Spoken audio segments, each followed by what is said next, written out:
पांडे आप सभी का एक बार फिर से अपने YouTube चैनल एग्जाम स्टडी पर आप सभी का स्वागत करता हूं।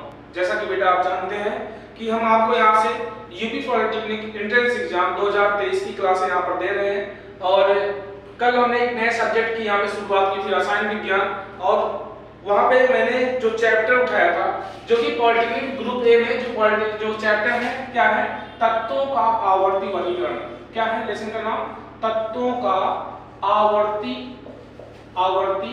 वर्गीकरण। ठीक है, इसके बारे में हमने कल थोड़ी सी चर्चा की थी। क्या चर्चा की थी? डाबे-रायनर के बारे में बात की थी। डाबे-रायनर वैज्ञानिक थे जिन्होंने क्या बताया कि जब तत्वों को उनके परमाणु भार के बढ़ते क्रम में रखा जाए, कितने तत्वों को? तीन तत्वों को जब उनके परमाणु भार के बढ़ते क्रम में रखा जाए तो उन्होंने ये बताया कि पहले और तीसरे तत्व का जो औसत भार होगा वो बीच वाले का परमाणु भार हो जाएगा। उसके बाद कौन है? न्यूलैंड आए। न्यूलैंड ने क्या बताया? न्यूलैंड ने भी यही किया, तत्वों को परमाणु भार के बढ़ते क्रम में रखा और फिर क्या कहा, जैसे संगीत में सातवें स्वर के बाद आठवां स्वर वही आ जाता जो पहला होता है, वैसे इन्होंने बताया कि प्रत्येक आठवां तत्व जो न्यूलैंड ने बताया था कि प्रत्येक आठवां तत्व जो होता है वो अपने पहले तत्व की तरह समान गुणधर्म रखता है। उसके बाद किसका नंबर आया था? मेंडलीफ आए थे। मेंडलीफ ने बहुत सारी चीजें बताई। उसके बाद हम बात कर रहे थे किस पे? आधुनिक आवर्त सारणी पे हम लोग बात कर रहे थे कि आधुनिक आवर्त सारणी का आधार क्या था। तो हमने बताया था कि परमाणु क्रमांक था। आधुनिक आवर्त सारणी का आधार क्या था?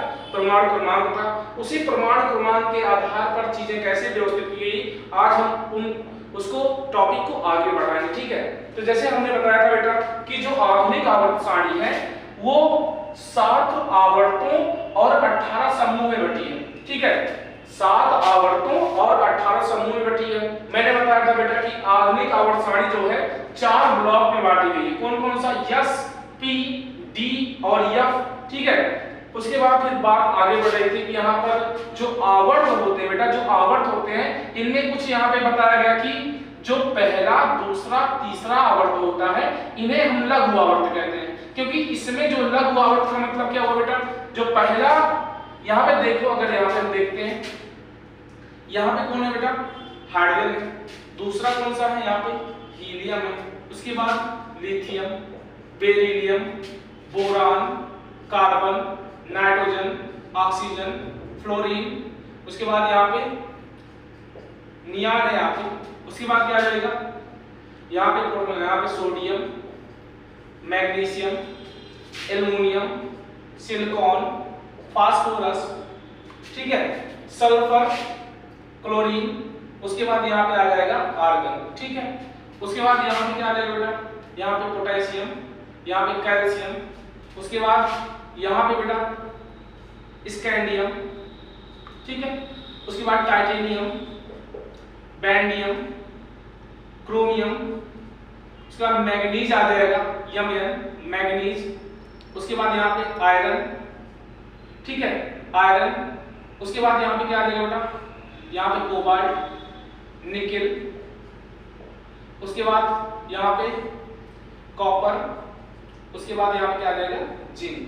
तो बेटा एक चीज ध्यान देना, अगर केमिस्ट्री आपको पढ़ना है तो आपको बेसिकली क्या है कि कम से कम 30 परमाणु क्रमांक तक सभी तत्वों को याद करना होगा। अगर आपको केमिस्ट्री पढ़ना है वास्तव में, तो नहीं तो आप परमाणु क्रमांक नहीं याद होगा, तो आप परमाणु क्रमांक नहीं याद होगा और आधुनिक आवर्त सारणी परमाणु क्रमांक के आधार पर बनाई गई है, तो आप इसके बारे में कुछ नहीं समझ पाएंगे। ठीक है, तो यहाँ पे आपको 1 से 30 तक परमाणु क्रमांक आपको याद करना पड़ेगा। ठीक है, अब आगे बात करते हैं। चलिए देखिए, हमने इसको लघु आवर्त बोला बेटा। ठीक है, इसको लघु आवर्त बोला। ठीक है, अब इसको जब मैंने लघु आवर्त बोला तो लघु आवर्त का मतलब मैंने इसको लघु आवर्त कहा क्यों? देखो बेटा, पहले आवर्त में देखो, पहले आवर्त में केवल 2 तत्व पाए जाते हैं। ठीक है, दूसरे आवर्त में 2 इधर है और 6 इधर है, तो दूसरे आवर्त में 8, और तीसरे भी आवर्त में इधर 2 और इधर 6, तो इसमें भी 8 पाया जाता है। तो बात करें कि पहले, दूसरे और तीसरे आवर्त में इसमें 2 है, इसमें 8 है, इसमें 8 है, इसलिए इनको लघु आवर्त कहा गया। ठीक है, अब इसके बाद इनको दीर्घ आवर्त बोला गया। किनको? किस आवर्त को दीर्घ आवर्त बोला गया बेटा? 4, 5, 6 को दीर्घ आवर्त बोला है। क्यों? क्योंकि इसमें 18 और 32 तत्व हैं और 7वां आवर्त जो है अभी अपूर्ण है या अधूरा है। 7वां आवर्त जो हमारा है ये क्या है? अधूरा है। अभी हम आवर्त सारणी के बारे में थोड़ा बहुत बात करेंगे, ध्यान समझना, ठीक है। उसके बाद यहाँ पर कुछ ऐसे भी तत्व पाए गए जिनमें स्वतः विकर्ण उत्पन्न होती थी। कौन कौन सी? Alpha, beta, gamma. कल ही मैंने आपको बताया था कि कुछ तत्व ऐसे मिले, ठीक है, इस पृथ्वी पर जिसमें स्वतः विकर्ण उत्पन्न होती थी, ठीक है। कौन कौन सी विकर्ण? अल्फा, बीटा और गामा। तो इनको हमने आवर्त सारणी से थोड़ा अलग स्थान दे दिया। कौन सा ब्लॉक बनाकर? यह ब्लॉक बनाकर। इसमें 2 श्रेणी के तत्व पाए गए बेटा, 2 श्रेणी के तत्व पाए गए। कौन कौन से? लैंथेनाइड और एक्टिनाइड। लैंथेनाइड का परमाणु क्रमांक होता 57, ठीक है। लैंथेनाइड का परमाणु क्रमांक होता 57। 57 के बाद यहाँ पर 58 से लेकर 71 तक, 58 से लेकर 71 तक जो तत्व परमाणु क्रमांक वाले तत्व थे उनको लैंथेनाइड नाम दिया गया। कहां से कहां तक? 58 से लेकर 71 तक के परमाणु क्रमांक वाले तत्व को लैंथेनाइड नाम दिया, ठीक है। उसके बाद यहाँ पर एक्टिनाइड, जो एक्टिनाइड था इसका परमाणु क्रमांक है कितना? 89। कितना है? 89। उसके बाद इसमें जो है 90 से लेकर यहाँ पे 103 तक, 90 से लेकर 103 तक बेटा यहाँ पर एक्टिनाइड इनको नाम दिया गया। क्या नाम दिया गया? एक्टिनाइड। कभी कभी आपसे क्वेश्चन पूछता है क्या कि लैंथेनाइड में कहां किस परमाणु क्रमांक से लेकर किस परमाणु क्रमांक तक तत्व पाए जाते हैं? तो बेटा यहाँ पर 58 से लेकर 71 तक लैंथेनाइड में और 90 से लेकर 103 तक किसमें पाया जाता बेटा? एक्टिनाइड में तत्व पाया जाता है, ठीक है। अब यहाँ पर आगे और बात करते हैं। अब इसके बारे में, इनके गुणों के बारे में बात करते हैं, ठीक है। इनके गुणों के बारे में बात करते हैं। इस आवर्त सारणी के क्या क्या गुण है? ये आवर्त क्या है? आवर्त में क्या क्या गुण होता है? ये हमारा क्या है? देखो बेटा, यहाँ पर बाएं है और ये क्या है हमारा? दायां। अगर हम आवर्त सारणी में बाएं से दाएं जाते हैं तो तत्वों में कुछ क्रमिक परिवर्तन होता है। तत्वों में कुछ क्रमिक परिवर्तन होता है, ठीक है। उनके बारे में हमें पढ़ना है। और जब हम ऊपर से नीचे आते हैं बेटा, कहां से कहां? ऊपर से जब नीचे आते हैं, ऊपर से नीचे आते हैं तब भी तत्वों में कुछ क्रमिक परिवर्तन होता है। उन्हीं परिवर्तनों को ये जो है पॉलिटेक्निक जो है एग्जाम जो लेता है वो काफी क्वेश्चन यहाँ से उठाता है, तो उसके बारे में हम सब जाने। चलिए देखते हैं कि एक तत्व का गुण क्या क्या हो सकता है। एक तत्व का गुण क्या क्या हो सकता है कि इधर से इधर जाने पर क्या क्या चीजें बढ़ेंगी, क्या क्या चीजें घटेंगी, और यहाँ भी ऊपर से नीचे आने पर क्या क्या चीजें बढ़ेंगी और क्या क्या चीजें बढ़ेंगी, ठीक है। जैसे कि एक चीज और समझ लो बेटा कि इनको तत्वों को क्या यहाँ पर एक समूह, जैसे एक समूह है, क्या एक समूह में जो तत्व होते हैं उनके गुणधर्म समान होते हैं कि अलग अलग होते हैं? उनके बारे में भी हम बात करेंगे, ठीक है। तो एक बार पहले हम इसको बेटा समझा दें आपको कि जो एक ही समूह के तत्व होते हैं उनके वाहितम कोश में इलेक्ट्रॉनों की संख्या समान होती है। जो एक ही समूह के तत्व होते हैं उनके वाहितम कोश में इलेक्ट्रॉनों की संख्या समान होती है, इसलिए इनको एक समूह में रखा जाता है। जैसे एक एग्जांपल हम यहाँ पे दे देते हैं बेटा, एक एग्जांपल लेते हैं, ठीक है। कभी कभी आपसे क्वेश्चन में पूछता है कि तत्वों को एक समूह में क्यों रखा गया है, तो बेटा उनके गुणधर्म समान होते हैं। क्या समान होते हैं? गुणधर्म समान होते हैं, इसलिए उनको एक ही समूह में रखा जाता है। कैसे देखते हैं बेटा? सबसे पहला काम होता है इलेक्ट्रॉनिक विन्यास। आप इलेक्ट्रॉनिक विन्यास के आधार पर तत्वों के बारे में बता सकते हैं कि उनको एक समूह में क्यों रखा गया है। जैसे एग्जांपल लेते हैं, हाइड्रोजन का परमाणु क्रमांक क्या है? 1, उसके बाद लिथियम का 3, उसके बाद सोडियम का 11, उसके बाद पोटेशियम का यहाँ पे कितना हो जाएगा? 19, ठीक है। तो इनको एक समूह में क्यों रखा गया है? तो बेटा एकदम सिंपल सी बात है, अगर आप इसका इलेक्ट्रॉनिक विन्यास करेंगे तो इसका 1 होगा, इसका 2,1 होगा, इसमें इसका 2,8,1 होगा और इसका 2,8,8,1 होगा। तो बेटा अगर देखोगे तो सभी तत्वों के वाहितम कोश में क्या है? एक इलेक्ट्रॉन, मतलब समान इलेक्ट्रॉन पाया गया, इसलिए इनको एक समूह में रखा गया है। हम आगे बात करते हैं। आगे क्या बात करते हैं बेटा कि बाएं से दाएं जाने पर, आवर्त सारणी में बाएं से दाएं जाने पर तत्वों में कौन कौन से क्रमिक परिवर्तन होते हैं, ठीक है, इसके बारे में बात कर लेते हैं। ठीक है, पहला नंबर आता है धात्विकता। पहला नंबर क्या आता है बेटा? धात्विकता। धात्विकता या धात्विक, धात्विक गुण जो होता है बेटा, धात्विक गुण जो होता है बेटा, समझो एकदम सिंपल सी बात है। अगर आप आवर्त सारणी में जाएंगे तो यस ब्लॉक में मुख्यतः क्या पाई जाती है? धातुएं। क्या पाई जाती है बेटा? धातुएं पाई जाती है। कभी कभी आपसे यहां से ये क्वेश्चन करता है कि बताइए जो यस ब्लॉक का पहला समूह है, फर्स्ट समूह, इसमें कौन सी इसमें मतलब क्या पाया जाता है? तो बेटा इसमें क्षारीय धातुएं पाई जाती हैं। कौन सी? क्षारीय धातुएं पाई जाती हैं। और पूछता है कभी कभी दूसरे समूह में क्या पाया जाता है बेटा? दूसरे समूह में यस ब्लॉक के दूसरे समूह में क्या पाया जाता है बेटा? तो इसमें क्षारीय मृदा धातुएं पाई जाती हैं। क्षारीय मृदा धातुएं पाई जाती हैं। तो ये भी आपका एक महत्वपूर्ण क्वेश्चन हो सकता है कि यस ब्लॉक में जो पहला समूह है उसमें कौन सी धातुएं पाई जाती हैं? तो बेटा क्या होगा? क्षारीय धातुएं। और अगर क्षारीय मृदा धातुओं की बात करेगा तो यस ब्लॉक के सेकेंड ग्रुप में पाई जाती हैं, सेकेंड समूह में पाई जाती है। ठीक है, अब आगे बात करते हैं बेटा कि धात्विकता की बात कर रहे थे। बेटा देखो, अगर जब आप आवर्त सारणी में जाएंगे तो बेटा इधर धातुएं रखी गई हैं और इधर अधातुएं रखी गई हैं। सिंपल समझो और समझाने का प्रयास नहीं है, पॉलिटेक्निक क्लास है, हमें आंसर को निकालना है। तो हमें समझना क्या है बेटा कि इधर धातुएं रखी हैं और इधर अधातुएं रखी हैं। तो बेटा जब धातुओं से अधातुओं की तरफ बढ़ेंगे तो हमारा क्या होगा? धात्विक गुण घटेगा। धात्विक गुण क्या होगा? घटेगा। और क्या बढ़ेगा? अधात्विक गुण बढ़ेगा, क्योंकि इधर अधातुएं पाई जाती हैं और इधर धातुएं पाई जाती हैं। सिंपल सी बात है। इधर धनायन बनाते हैं तत्व, यहाँ पे इलेक्ट्रॉन त्यागते हैं और धन आयन बनाते हैं, और इधर जो तत्व रखे गए हैं ये इलेक्ट्रॉन ग्रहण करके क्या करते हैं?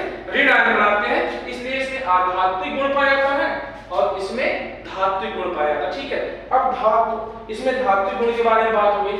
अब अगली बात करते हैं बेटा आयनिक त्रिज्या और परमाणु त्रिज्या।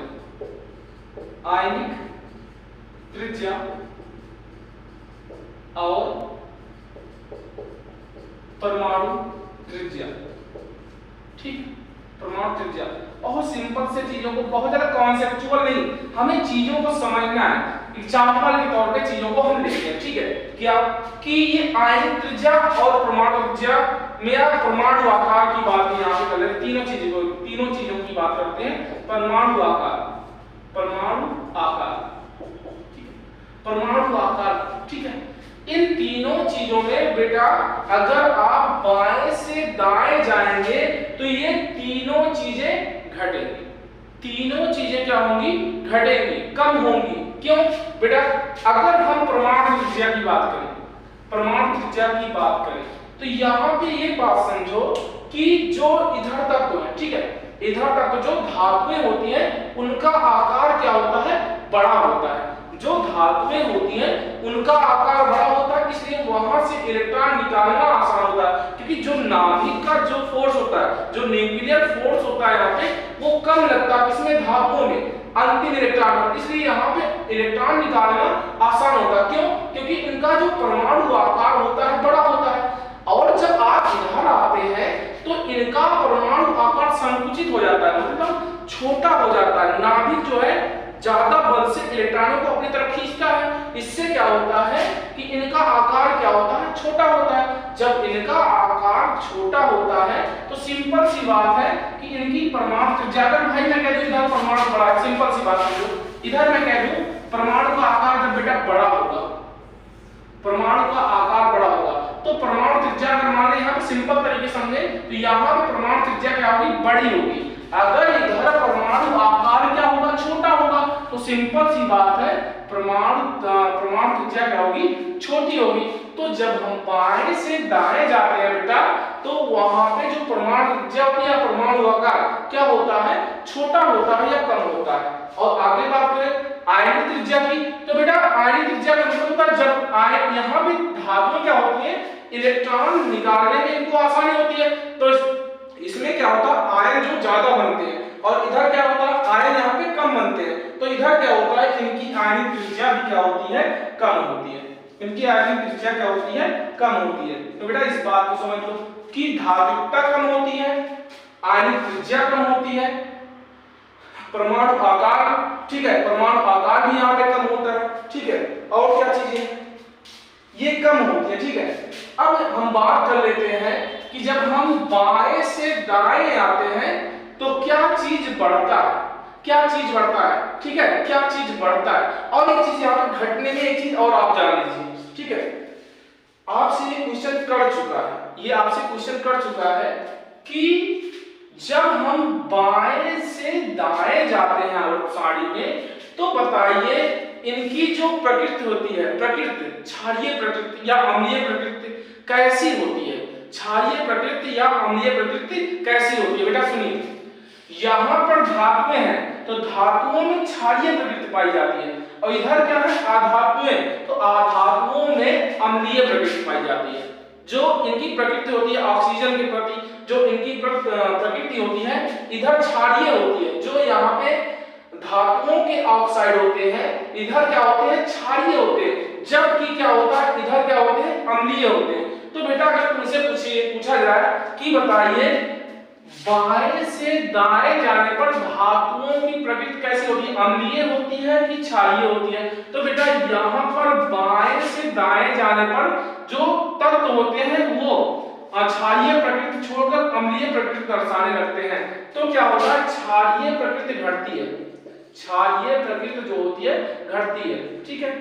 जब हम बाएं से दाएं जाते हैं तो क्षारीय प्रकृति क्या होती है, घटती है। ये भी एक चीज क्या होता है यहाँ पर आवर्त सारणी में, जब हम बाएं से दाएं जाते हैं तो इन गुणों में क्या होती है, कमी होती है। किसमें, धात्विकता कम होती है, आयनिक त्रिज्या कम होती है, परमाणु त्रिज्या भी कम होती है, परमाणु आकार भी कम होता है और क्षारीय प्रकृति भी क्या होती है, घटती है। अब चलिए हम बात करते हैं कि इनमें क्या क्या चीजें बढ़ती हैं। जब हम बाएं से दाएं जाते हैं तो क्या क्या चीजें बढ़ती हैं, ठीक है, इसके बारे में हम बात करते हैं, ठीक है।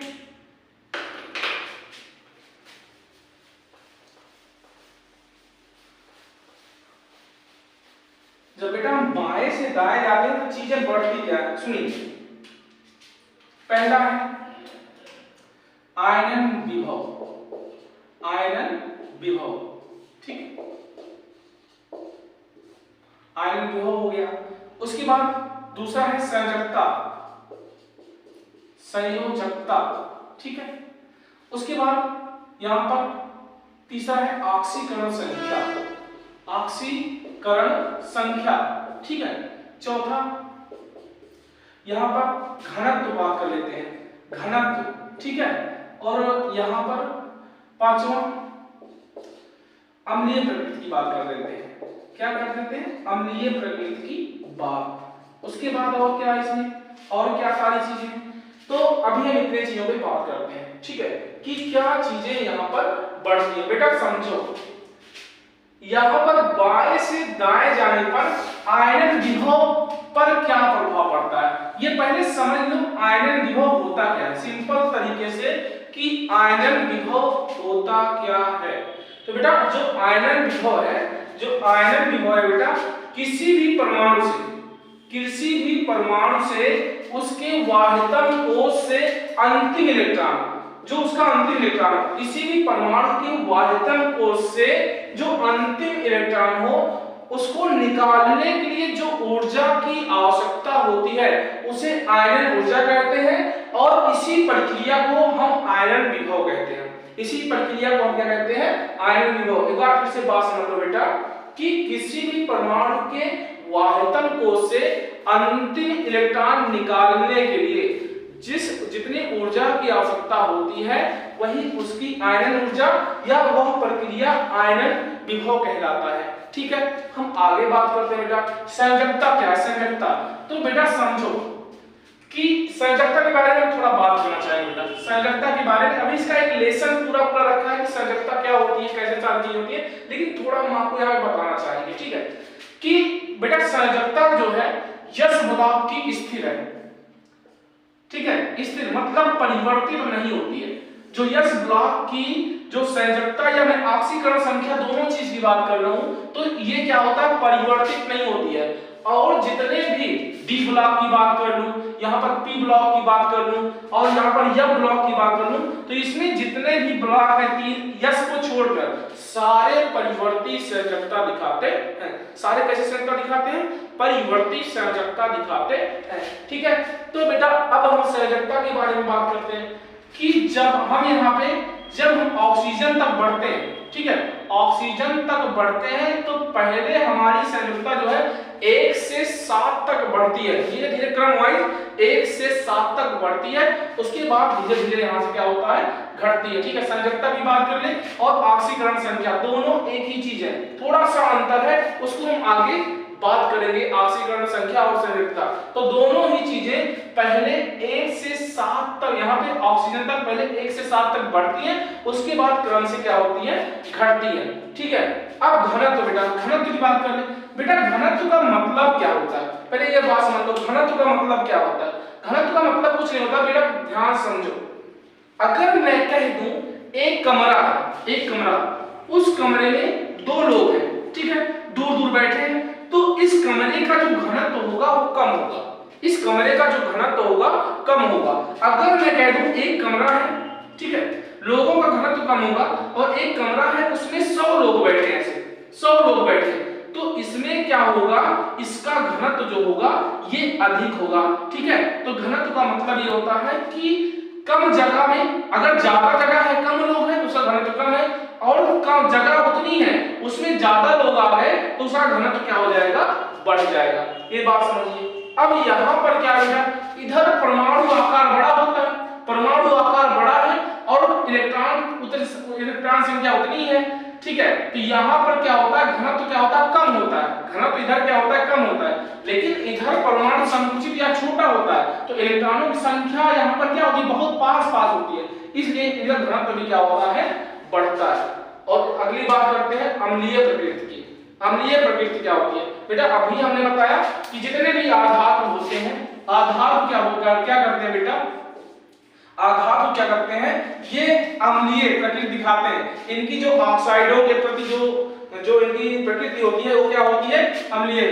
ठीक है, तो हम क्या कह सकते हैं कि जब हम क्या करते हैं, आवर्त सारणी में बाएं से दाएं जाते हैं तो तत्वों की अम्लीय प्रकृति क्या होती है, बढ़ती है, और क्षारीय प्रकृति क्या होती है, घटती है। ठीक है, इतनी बात हम बेटा हमने यहाँ पर कर लिया कि क्या बढ़ता है और क्या घटता है। ठीक है, अब इसी का सेम उल्टा बेटा, एकदम इसी का सेम उल्टा, जितनी चीजें हमने आपको बताया, जब आप यहाँ पर ऊपर से नीचे आएंगे तो उसमें इसका सारा उल्टा हो जाएगा। जो जितनी भी बातें हमने बताया सब क्या हो जाएगा, उल्टा हो जाएगा। कैसे, मैं कह दूं बेटा कि परमाणु आकार क्या होगा, तो बेटा इधर परमाणु क्रमांक छोटा होता है तो तत्व में क्या होगा, जो यहाँ पर कक्षाएं होंगी, जो कक्षाएं होंगी वो छोटी होंगी, मतलब कक्षाएं कम होंगी, परमाणु आकार भी क्या होगा, छोटा होगा, क्योंकि इलेक्ट्रॉनों की संख्या कम होगी। और जैसे जैसे परमाणु क्रमांक बढ़ेगा, जैसे जैसे परमाणु क्रमांक बढ़ेगा उसमें इलेक्ट्रॉनों की संख्या बढ़ेगी, तो उसमें कक्षाओं की संख्या बढ़ेगी, और जब कक्षाओं की संख्या बढ़ेगी बेटा तो परमाणु आकार भी क्या होगा, बढ़ेगा। जब परमाणु आकार बढ़ेगा तो बेटा परमाणु आकार बढ़ेगा, इतनी बात तो समझ गए। तो इसमें से इलेक्ट्रॉन निकालना भी आसान हो जाएगा। जब इलेक्ट्रॉन निकालना आसान हो जाएगा तो आयनन ऊर्जा का मान क्या हो जाएगा, यहाँ पर आयनन ऊर्जा का मान क्या होगा, घटेगा।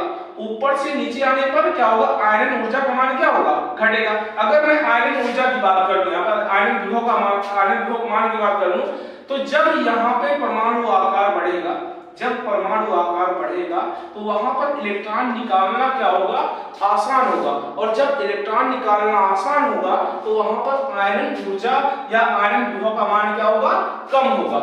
अब संयोजकता की बात कर लेते हैं बेटा।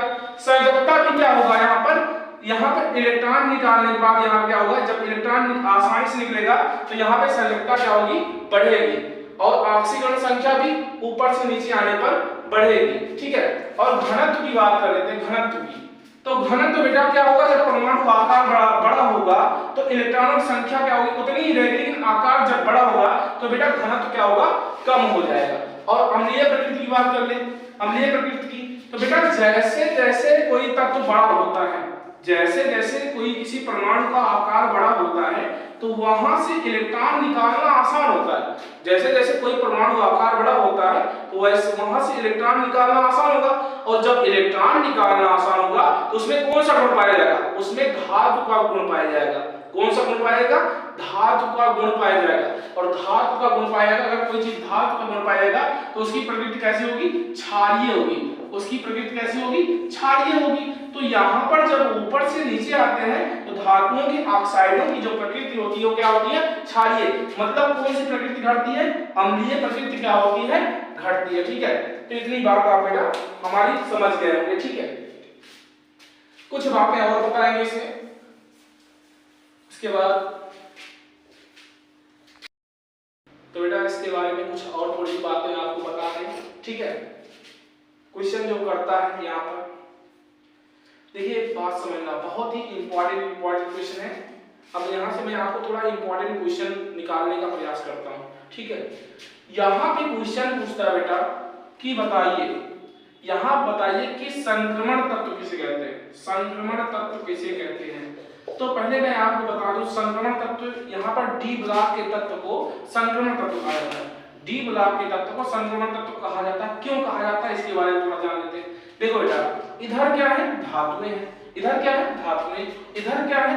अधातुएं हैं। इधर धातुएं हैं और इधर अधातुएं हैं। तो इनका थोड़ा गुण अधातुओं का पाया जाता है और इधर से थोड़ा धातुओं का पाया जाता है। जब इधर से हम इधर बढ़ते हैं तो थोड़ा धातुओं का गुण धीरे धीरे घटता है और अधातुओं का गुण बढ़ता है। तो इसमें दोनों का गुण पाया जाता है, इसलिए इनको डी ब्लॉक के तत्व को क्या कहा गया? क्या कहा गया? संक्रमण तत्व कहा गया। ठीक है, इस बात को समझ लो। और बेटा यहाँ पर मैंने अभी एक बात की थी, आयनन विभव। आयनन विभव, ठीक है। तो यहाँ पे एक क्वेश्चन समझ लो कि यहाँ से एक क्वेश्चन पूछ रखा है, बताइए डी ब्लॉक के तत्व का आयनन विभव का मान कितना है? इलेक्ट्रॉन निकालने के लिए ऊर्जा की कितनी आवश्यकता है? तो बेटा यहाँ पर डी ब्लॉक के जो तत्व हैं इनको इलेक्ट्रॉन निकालने के लिए यहाँ पर जो आयनन ऊर्जा का मान होता है 5 इलेक्ट्रॉन वोल्ट से 10 इलेक्ट्रॉन वोल्ट तक है। बेटा ये क्वेश्चन पूछ चुका है। ठीक है, उसके बाद यहाँ पर और सारी चीजें क्या है? ठीक है, बहुत सिंपल तरीके से कभी कभी पूछ लेता है, बताइए कि यहाँ पर इसमें मैं लिख दूं, यहाँ पर फ्लोरीन, क्लोरीन नहीं लिखते, यहाँ पे ऑक्सीजन ले लेते हैं, नाइट्रोजन ले लेते हैं और यहाँ पर क्या ले लेते हैं? सोडियम। इसमें सबसे अधिक विद्युत ऋणात्मक तत्व कौन सा है? सबसे अधिक विद्युत ऋणात्मक तत्व कौन सा है? तो बेटा एकदम सिंपल सा समझो, इधर से इधर जाते हैं तो विद्युत ऋणात्मकता बढ़ती है। विद्युत ऋणात्मकता क्या होती है? बढ़ती है। तो बेटा अगर इधर से इधर आ रहे हो तो सबसे बाद में कौन पाएगा? दाहिने से ज्यादा कौन पाएगा? फ्लोरीन। तो सबसे विद्युत ऋणात्मक तो क्या माना जाएगा यहाँ पे? फ्लोरीन। इसको कॉन्सेप्ट समझो, कॉन्सेप्ट से कि जब बाएं से दाएं जाते हैं तो तत्वों की जो विद्युत ऋणात्मकता होती है वो बढ़ती है। तो इसको लिख दिया 18वां समूह छोड़ के। 18वां समूह क्या है? छोड़ के। अभी इसके बारे में हम थोड़ा आपको बताते हैं क्या है ये दोनों समूह के बारे में बताते हैं। 17वां और 18वां समूह आपको थोड़ा अभी यहाँ पे डिस्क्राइब करेंगे। ठीक है, तो जो फ्लोरीन है ये सबसे अधिक विद्युत ऋणात्मक तत्व है। एक बेटा ट्रिक याद कर लो, सबसे विद्युत ऋणात्मक तत्व आवर्त सारणी में कौन से? तो बेटा फोन, FON, फोन सबसे ज्यादा कौन है बेटा? तो फ्लोरीन। उसके बाद किसका नंबर आता है? ऑक्सीजन का। उसके बाद किसका नंबर आता है? नाइट्रोजन का। तो ये जो तीनों तत्व हैं बहुत ही अधिक विद्युत ऋणात्मक तत्व होते हैं। ठीक है, अब आगे बात कर लेते हैं। बेटा हमने कहा कि 18वां और 17वां समूह, ठीक है, इसके बारे में थोड़ा बात कर लेते हैं। तो बेटा इसको 18वां समूह या हम इसको शून्य समूह कहते हैं। 18वां समूह या शून्य समूह कहते हैं। शून्य समूह क्यों बोला जाता है बेटा इसको? देखो इसकी जो ऑक्सीकरण संख्या होती है या संयोजकता होती है शून्य होती है। इसकी संयोजकता की बात कर ले या ऑक्सीकरण संख्या की बात कर ले, ऑक्सीकरण संख्या की बात कर ले तो इसकी क्या होती है? शून्य होती है।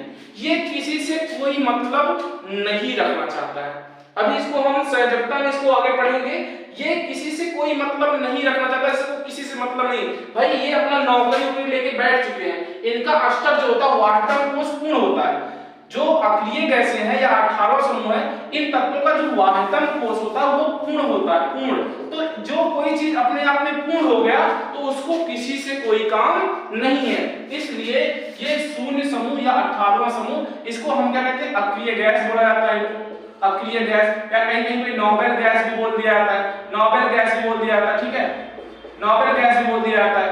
अब आगे बात कर लेते हैं, यहाँ पर 17वें समूह की बात कर लेते हैं। अभी ज्यादा डिस्क्रिप्शन में नहीं जाने वाले हैं क्योंकि चीजें क्या है, आपसे कैसे पूछता है ये बताइए, 18वें समूह की ऑक्सीकरण संख्या क्या होती है? तो बेटा ऑक्सीकरण संख्या क्या होती है? शून्य। संयोजकता क्या होती है? शून्य होती है। या किस समूह के जो तत्व होते हैं उनके जो वाहकता कोश होते हैं पूर्ण भरे होते हैं। तो जितने भी 18वें समूह के तत्व हैं इनके जो वाहितम कोश हैं क्या है? पूर्ण भरे हैं। इनको अक्रिय गैसें, अक्रिय गैसें यहाँ पर इनको गैस बोला जाता है। ये 6 गैसें हैं, helium, neon, argon, krypton, xenon और रेडॉन। ये 6 गैसें, कितनी अक्रिय गैसें हैं? 6 अक्रिय गैसें। कौन कौन सी?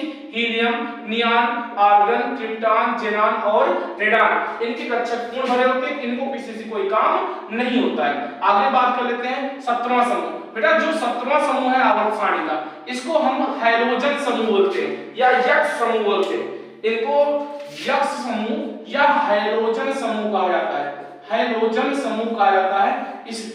इसमें क्या है? फ्लोरीन है, क्लोरीन है, ब्रोमीन है, आयोडीन है। फ्लोरीन, क्लोरीन, ब्रोमीन और आयोडीन, इसको क्या बोला जाता है? हैलोजन समूह बोला जाता है।